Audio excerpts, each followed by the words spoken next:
Hello everyone and welcome to this video. I will show with you how to log in online in Unicredit mobile. So all you have to do, go to Google, search for Unicredit login. You will see different option here. Click this first one, your banking official website, or just go back, click this login, banking login.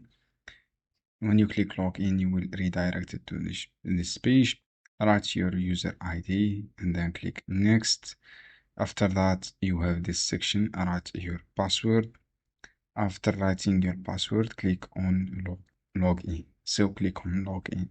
Just go to Google, search for Unicredit, click this login page, and then write your ID. After that, click next. You can also use Unicredit app, download this app.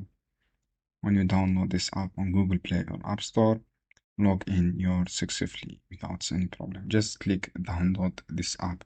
Thanks for watching this guide. See you on another video soon.